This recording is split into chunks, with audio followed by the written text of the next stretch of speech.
Assalamualaikum warahmatullahi wabarakatuh. Alhamdulillahirabbil alamin wa bihi nasta'inu ala umurid dunya waddin. Wassalatu wassalamu ala asrafil anbiya'i wal mursalin wa ala alihi wa ashabihi ajma'in, amma ba'd. Anak-anakku yang Bapak cintai, yang mudah-mudahan senantiasa diberikan kesehatan, diberikan kekuatan, dan selalu dalam lindungan Allah Subhanahu wa ta'ala. Wabil khusus anak-anakku kelas 8A, 8B, 8C, 8D, 8E, 8F, dan 8G tanpa terkecuali. Anak-anakku sekalian, kita memasuki materi tentang bab iman kepada kitab-kitab. Iman, sebelum kita membahas tentang iman kepada kitab-kitab, kita harus mengetahui tentang apa arti iman.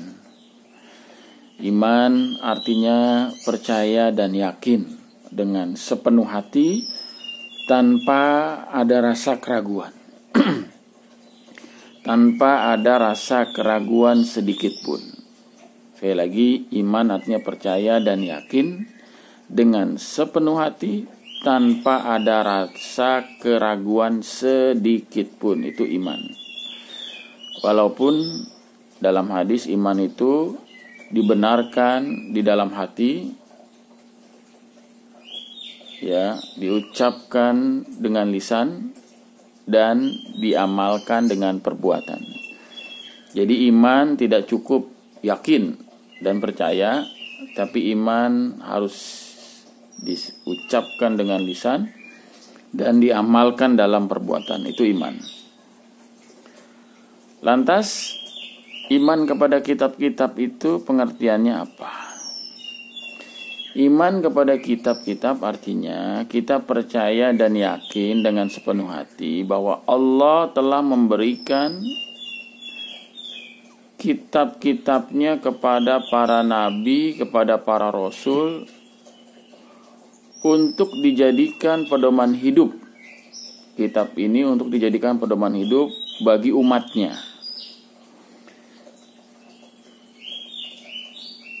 Allah pun juga menurunkan suhuf. Apa perbedaan kitab dengan suhuf? Kalau suhuf itu adalah lembaran-lembaran firman Allah yang tidak dibukukan, jadi berupa lembaran-lembaran. Kalau suhuf itu, kalau kitab sudah dibukukan menjadi sebuah kitab. Dan ada 4 kitab. Dan ada 4 kitab yang Allah turunkan kepada para nabi dan para rasulnya.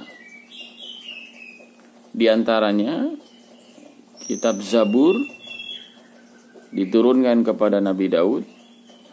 Kemudian kitab Taurat diturunkan kepada Nabi Musa alaihissalam. Kemudian kitab Injil diturunkan kepada Nabi Isa alaihissalam. Dan yang terakhir adalah kitab Al-Quranul Karim. Allah turunkan, Allah berikan kepada Nabi Muhammad sallallahu alaihi wasallam. Ikhwatul iman rahimakumullah. Iman kepada kitab-kitab itu, anak-anakku sekalian, ini sangat penting. Karena mempercayai kitab-kitab itu adalah bagian daripada rukun iman. Kita tahu bahwa rukun iman itu ada 6. Pertama, percaya kepada Allah, percaya kepada malaikat-malaikatnya Allah, dan yang ketiga, percaya kepada kitab-kitabnya. Jadi kalau ada orang yang tidak mempercayai kitab-kitab Allah, maka orang ini tergolong orang kafir. Dia nggak percaya bahwa Allah itu telah menurunkan kitab-kitabnya. Apalagi kalau dia nggak percaya kepada kitab Al-Quran. Maka orang ini bisa disebut dengan orang kafir, walaupun dia agamanya Islam. Anak-anakku sekalian, Allah Subhanahu wa ta'ala telah berfirman di dalam Al-Quran surat An-Nisa ayat 136. Bismillahirrahmanirrahim. Ya ayyuhallazina amanu aminu billahi wa rasulihi wal kitabil ladzi nazzala ala rasulihi wal kitabil ladzi anzala min qabl. Ayat ini sudah Bapak berikan tugas kepada kalian untuk dihafal. Wa may yakfur billahi wa malaikatihi wa kutubihi wa rusulihi wal yaumil akhir faqad dhalla dhalalan ba'ida. Wahai orang-orang yang beriman, tetaplah beriman kepada Allah dan Rasul-Nya. Tetaplah beriman kepada Allah dan Rasul-Nya. Artinya perintah ini kita harus istiqomah, konsisten. Jangan keluar dari agama. Dan kepada kitab-kitab Al-Quran yang diturunkan kepada Rasul-Nya, yaitu Muhammad SAW, serta kitab yang diturunkan sebelumnya. Kitab yang diturunkan sebelumnya ada Taurat, Zabur, dan Injil. Barang siapa yang ingkar kepada Allah, malaikat-malaikatnya, kitab-kitabnya, rasul-rasulnya, dan hari akhir, hari kiamat, maka sungguh orang itu telah tersesat sangat jauh. Dolalam ba'ida, tersesat yang sangat jauh. Nah, anak-anakku sekalian, dari keempat kitab ini kita akan membahas yang pertama adalah kitab Taurat yang Allah turunkan kepada Nabi Musa. Nah, di dalam kitab Taurat ini ada The Ten Commandment. Jadi isi kitab Taurat itu adalah The Ten Commandment, 10 perintah Tuhan. Tapi sebelum kita bahas ini tentang kitab Taurat ini, Allah jelaskan di dalam surat Al-Isra ayat 72. Bapak bacakan. A'udzubillahi minasyaitonirrajim. Wa ataina Musal kitaba wa ja'alnahu hudan li bani Israila alla tattakhidhu min duni wakila. Dan kami berikan kepada Musa kitab Taurat dan kami jadikan petunjuk bagi Bani Israel dengan firman, janganlah kamu mengambil pelindung selain aku. Tuh. Jadi kitab Taurat jelas-jelas Allah berikan kepada Nabi Musa. Isinya The Ten Commandment, 10 perintah Tuhan. Nanti isinya itu mirip-mirip dengan ajaran Al-Quran. Yang pertama, jangan ada Tuhan yang lain di hadiratku. Tidak ada Tuhan lain di hadiratku. Artinya tidak ada Tuhan selain Allah. Nah, gitu bahasa kitanya. Yang kedua, jangan membuat patung. Ya, jangan membuat patung, jangan pula menyembah patung. Karena Tuhanmu adalah Allah. Tuh, itu yang kedua. Yang ketiga, jangan kamu menyembah Tuhan Allah dengan sia-sia. Yang keempat, ingatlah kamu akan hari Sabat, supaya hari Sabat itu kamu sucikan dia. Kamu beribadah pada hari Sabat. Hari Sabat itu hari Sabtu. Maka hari raya orang Yahudi itu hari Sabtu. Hari raya orang Nasrani itu hari Minggu. Nah, sedangkan orang Islam hari rayanya setiap minggu itu adalah hari Jumat. Makanya hari Jumat itu hari yang sangat dimuliakan. Kemudian yang kelima, berilah hormat kepada bapak ibumu. Kemudian yang keenam, jangan membunuh sesama manusia. Yang ketujuh, jangan berbuat zina. Yang kedelapan, jangan mencuri. Yang kesembilan, jangan menjadi saksi palsu. Yang ke-10, jangan berkeinginan memiliki hak orang lain. Luar biasa. Luar biasa.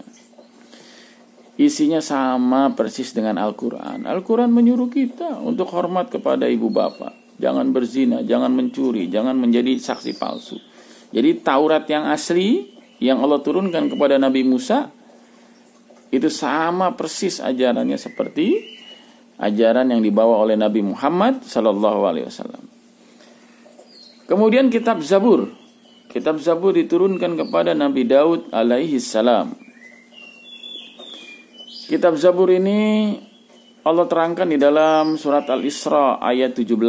Maaf, ayat Al-Isra ayat 55. A'udzubillahi minasyaitonirrajim. Wa rabbuka a'lamu biman fis samawati wal ard wa laqad faddalna ba'dan nabiyyina 'ala ba'din wa ataina Dawuda zabura.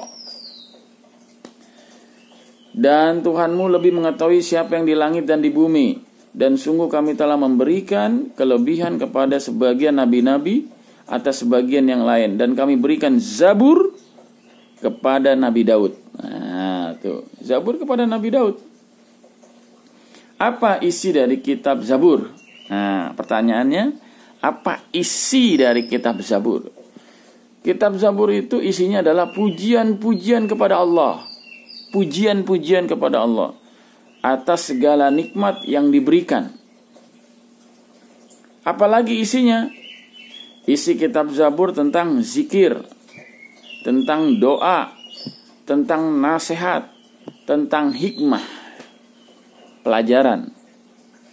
Maka sama isinya seperti Al-Quran. Al-Quran juga ada tentang apa? Zikir, ada. Tentang doa, banyak doa di dalam Al-Quran. Tentang nasihat, banyak. Tentang hikmah, banyak. Itu tentang Zabur. Dan yang ketiga, kitab Injil. Kitab Injil ini diberikan kepada Nabi Isa alaihi salam, yaitu di Yerusalem, Palestina. Ikhwatul iman rahimakumullah. Apa isi daripada atau kandungan daripada ajaran kitab Injil? Nah, kandungannya itu adalah, atau isinya adalah, di dalam kitab Injil itu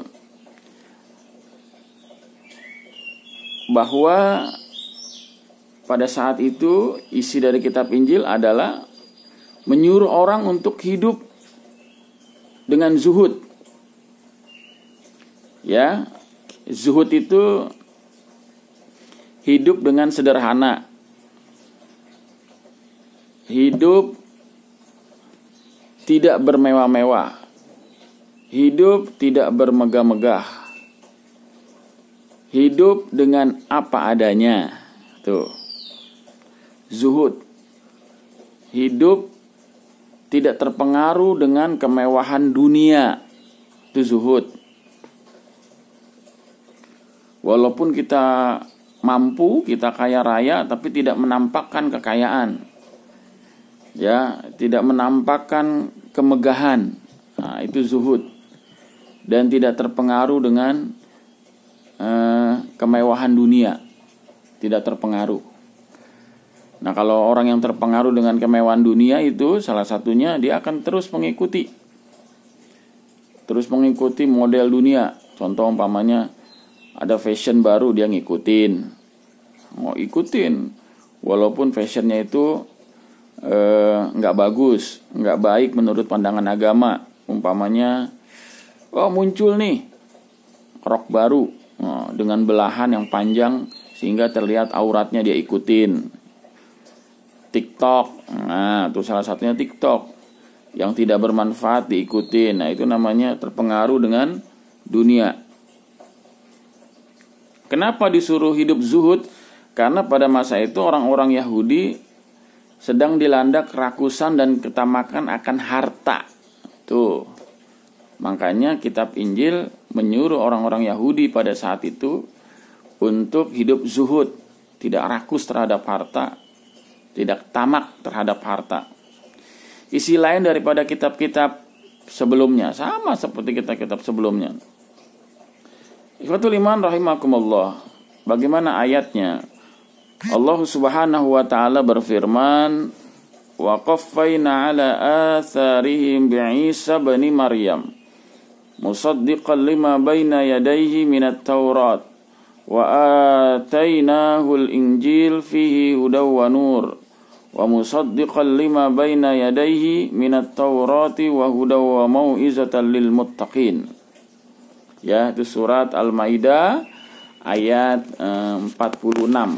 Ketika Allah berfirman, Dan artinya, dan kami telah teruskan jejak mereka dengan mengutus Isa, putra Maryam, ya, Bunda Maryam, membenarkan kitab-kitab sebelumnya, yaitu Taurat, dan kami menurunkan Injil kepadanya. Di dalamnya terdapat petunjuk dan cahaya membenarkan kitab-kitab sebelumnya, yaitu Taurat dan Zabur. Ya, dan sebagai petunjuk dan pengajaran untuk orang-orang yang bertakwa. Itu adalah isi kitab Injil. Ya, jadi kitab Injil membenarkan ada kitab-kitab sebelumnya, yaitu Zabur dan Injil. Zabur dan Taurat. Yang terakhir adalah kitab Al-Quranul Karim. Al-Quranul Karim ini diturunkan kepada Nabi kita, Nabi Muhammad SAW. Kata Allah dalam Al-Quran surat Al-Hijr ayat 9, Inna nahnu nazzalna dzikra wa inna lahu lahafizun. Sesungguhnya kamilah yang menurunkan Al-Quran dan pasti kami pula yang memeliharanya. Dipelihara sama Allah Al-Quran sampai akhir zaman, tidak akan pernah berubah. Kalau ada yang memalsukan Al-Quran pasti ketahuan, karena dijaga langsung sama Allah. Dan dijaga oleh manusia-manusia dengan cara apa? Dengan cara menghafalkan Al-Quran, sehingga banyak tahfiz Al-Quran. Adapun isi daripada Al-Quran yang pertama adalah tauhid. Apa itu tauhid? Mengesahkan Allah. Ya, mengesahkan Allah, tidak berbuat musyrik. Hanya Allah satu-satunya yang berhak disembah. Yang kedua, Al-Quran itu isinya syariah, hukum-hukum. Hukum berzina diapain, hukum mencuri diapain, nah hukum-hukum deh. Ya. Yang ketiga, Al-Quran berisi akhlak, perilaku, pedoman hidup. Ya, sikap, karakter, perilaku. Nah, itu Al-Quran berbicara tentang akhlak, tentang perilaku, tentang sikap, tentang moral. Yang keempat, Al-Quran berbicara tentang ibadah, yaitu manusia dengan Allah. Yang kelima, Al-Quran berbicara tentang muamalah, yaitu hubungan manusia dengan manusia. Contohnya seperti jual beli dan sebagainya. Kalau jual beli kan berarti dengan manusia, sewa menyewa, ya, kontrak dan sebagainya. Kemudian Al-Quran juga berbicara tentang sejarah. Di dalam Al-Quran Allah menceritakan sejarah panjang sekali, sejarah orang-orang terdahulu, sejarah para nabi dan rasul terdahulu Allah ceritakan di dalam Al-Quran. Yang ketujuh, Al-Quran berbicara tentang wa'ad dan wa'id. Apa itu wa'ad dan wa'id? Artinya janji-janji Allah kepada orang-orang yang beriman dan kepada orang-orang kafir. Janji apa? Janji surga. Janji apa? Janji neraka. Janji apa? Janji balasan nanti di surga. Jadi orang yang taat kepada Allah, janji Allah akan dimasukkan ke dalam surga, akan diberikan nikmat yang luar biasa di dalam surga.